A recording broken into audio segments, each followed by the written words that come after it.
2024 में जब ये विपक्ष के लोग वोट मांगने जाएंगे तो देश की महिलाएं, देश की बेटियां अपने चप्पल खोल के इनका स्वागत करेगी, इनका अपने चप्पलों से इनका स्वागत करेगी। केजरीवाल एक सरफिरा आदमी है। केजरीवाल के जैसा भ्रष्टाचारी दिल्ली में ना कोई हुआ और ना कोई होगा।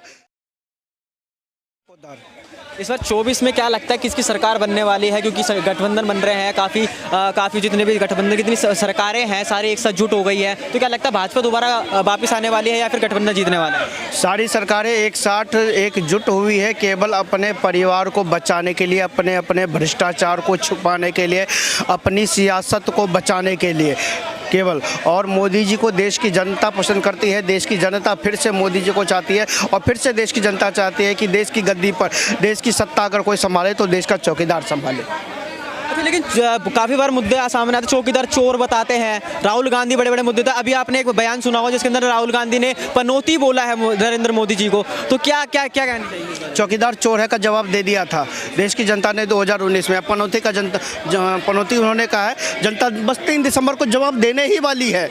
और देखिए, मैं पनौती से बताना चाहता हूँ, जब मोदी जी ने राजनीति में कदम रखा गुजरात से, गुजरात से तो सबसे पहले कांग्रेस की ज़मीन को ख़त्म करने का काम मोदी जी ने गुजरात से किया। इसलिए कांग्रेस के लिए मोदी जी पनौती है। जब दिल्ली आते हैं मोदी जी तो लोकसभा से जो केंद्र की सरकार होती है वहाँ से गायब कर देते हैं। उत्तर प्रदेश से कांग्रेस का नामो निशान खत्म कर देते हैं। दिल्ली से 7 सांसद खत्म कर देते हैं। विधानसभा से सारे विधायक खत्म कर देते हैं। उत्तर प्रदेश से विधायक खत्म कर देते हैं। और बिहार चले जाइए, नामो निशान वहाँ से मिटा देते हैं। कांग्रेस का अत्ता पत्ता कहीं नहीं होता। लेकिन राहुल गांधी तो कहते हैं कि हमने हिमाचल जीत लिया, कर्नाटक जीत लिया, तो इस बार मध्य प्रदेश और जिसके अंदर सरकार है उसमें रिपीट होगी कांग्रेस। हिमाचल जीत लिया, हिमाचल जीत लिया आपने और कर्नाटक जीत लिया। बस आपने कहा ईवीएम ठीक है, वहाँ पे ईवीएम ठीक था। जब राजस्थान के चुनाव का रिजल्ट आएगा 3 दिसंबर को, मध्य प्रदेश, तेलंगाना, छत्तीसगढ़, तब आप मत कहिएगा ईवीएम खराब था। जब वहाँ भाजपा जीतेगी, पूर्ण बहुमत से अपनी सत्ता काबिज करेगी, राजस्थान में भगवा झंडा लहराएगी, तब मत कहिएगा ईवीएम में गड़बड़ था भैया। क्योंकि आप हिमाचल जीत के आए हैं, आप कर्नाटक जीत के आए। देखिए, हो सकता है कई इंटरकमेंसी हो, सरकारें गई हो, सरकारें हारी हो, लेकिन मोदी जी के राज में, 2024 के राज में आप मोदी जी का मुकाबला करने की क्षमता आप लोगों में नहीं है। ये सारे गठबंधन, ये जितने लोग इकट्ठे हुए केवल अपने परिवार को बचाने के लिए, एक एक चेहरा को सामने रखे, उसका कहीं ना कहीं अपने परिवार का सहानुभूति है उनके साथ, इसलिए वो लोग एक हुए हैं। मोदी को हराने के लिए नहीं, अपने परिवार को बचाने के लिए एक हुए। केजरीवाल साहब का एक बयान सामने आया था जिसके अंदर उन्होंने कहा था कि मोदी जी इस जन्म में क्या, अगले जन्म में भी हमारी सरकार को नहीं हरा सकते। देखिए, केजरीवाल एक सरफिरा आदमी है। केजरीवाल के जैसा भ्रष्टाचारी दिल्ली में ना कोई हुआ और ना कोई होगा, उतना भ्रष्टाचारी आदमी है। केजरीवाल को तो क्या, केजरीवाल अपनी अभी सांप सीढ़ी का गेम खेल रहा है कांग्रेस के साथ, और कांग्रेस के साथ वो सोच रहे हैं कि हमें सीट दे दे, कांग्रेस उसे देने वाली नहीं है। दिल्ली में ऐसा हाल होगा उसका 2024 के बाद, 2025 में जब दिल्ली में भाजपा काबिज होगी, केजरीवाल को मुंह तोड़ जवाब दिल्ली की जनता देने वाली है।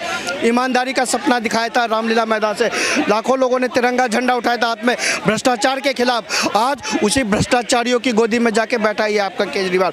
आधे से ज़्यादा मंत्री उसके तिहाड़ में कैद है और खुद की जाने की बारी है, और कहता है सरकार तिहाड़ से चलाएगा। शर्म से डूब बनना चाहिए ऐसे नेताओं को, ऐसे भ्रष्टाचारियों को। सबसे ज़्यादा अगर कोई भ्रष्टाचारी है तो केजरीवाल है।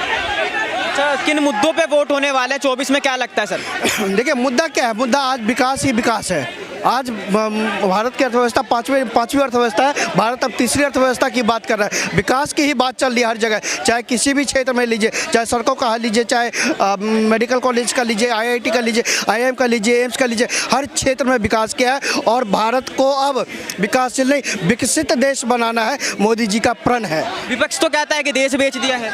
विपक्ष कहता है क्योंकि उन्होंने उनके परिवार को चिंता है कि भैया मोदी फिर आ गया तो अभी तक तो हमारी सत्ता जा रही है, अब तो हमारा परिवार भी चला जाएगा जेल के पीछे, इसलिए उनको विपक्ष को चिंता है। इसलिए सब एक हो रहे हैं। उनका एक होने का कारण है, उनका एक होने का एक अपनी नीति है कि भैया सत्ता तो बचा नहीं पाओगे, कम से कम अपने परिवार को तो बचा लो। परिवार बचाने की नीति है भैया, और कुछ नहीं है। अच्छा, 22 जनवरी को राम मंदिर का उद्घाटन होने वाला है अयोध्या के अंदर, तो क्या लगता है ये भी एक बहुत बड़ा मुद्दा बनने वाला है 24 के इलेक्शन को लेकर? बिल्कुल मुद्दा बनेगा, क्यों नहीं बनेगा। और राम मंदिर हमारे आराध्य थे। भाजपा ने कहा था और सौगंध ली थी कि जहाँ कसम राम की खाते हैं मंदिर वही बनाएंगे, और बना डाली।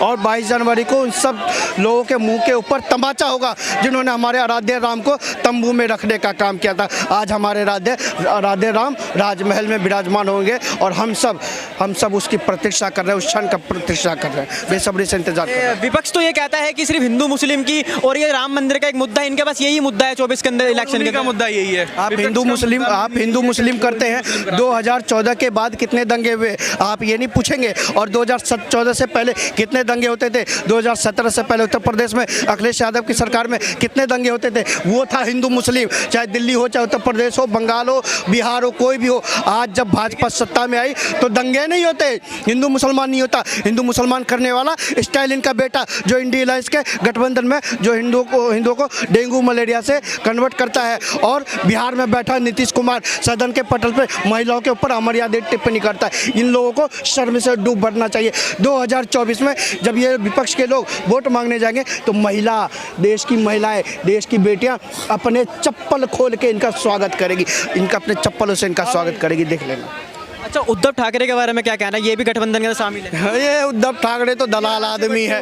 उद्धव ठाकरे जैसा दलाल व्यक्ति कोई नहीं। अरे बाला साहब ने जिसने जो कहा था, अगर उस समय में अगर कोई हिंदुत्व की रक्षा करने के लिए अगर सीना ठोक के आया तो वो बाला साहब ठाकरे, उनको नमन है बहुत बहुत।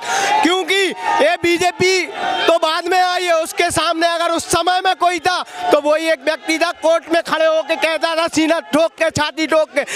जब वकील साहब ने उनसे एक सवाल पूछा कि बाला साहब ठाकरे जी कार सेवकों और कार्यकर्ता उनमें आपके इशारों पे वो बाबर का ढांचा हटाया, तो बाला साहब ठाकरे ने सीना ठोक के कहा कि अगर ऐसा हमारे कार्यकर्ताओं ने किया है तो हमें इस पे गर्व है, उन हमारे कार्यकर्ताओं पे। तो उद्धव ठाकरे को क्या कहेंगे कि क्या कर रहा है, उनका बेटा क्या कर रहा है, देख लो। जो सनातन के उस समय में रक्षक रहे उनको महापुरुष कहेंगे बाला साहब ठाकरे को, लेकिन उनका बेटा क्या कर रहा है? आज रावण की जात का काम कर रहा है, वो कंस की जात का काम कर रहा है। और लेकिन हम पूजेंगे बाला साहब ठाकरे जी को। क्यों? बीजेपी तो अभी हम लोग का समर्थन कर रही है, उससे पहले तो वही एक भारत में था हिंदुओं का रक्षक, और तो कोई था ही नहीं। बताओ, तो क्या कहना चाहेंगे उद्धव ठाकरे को, क्योंकि गठबंधन में आ गए हैं अब तो? उसको बिजनेस करना चाहिए, राजनीति के उनके बस की बात नहीं है। जो पार्टी विचारधारा से बनी है हिंदुत्व के नाम पे, सिर्फ सेना, और आज क्या कर रही है, उसी के विरोध में काम कर रही। कैसे वोटें कमाओगे यार, कैसे जाओगे जनता के बीच में, क्या मुंह लेके जाओगे अपना? ये सोचने और समझने वाली बात।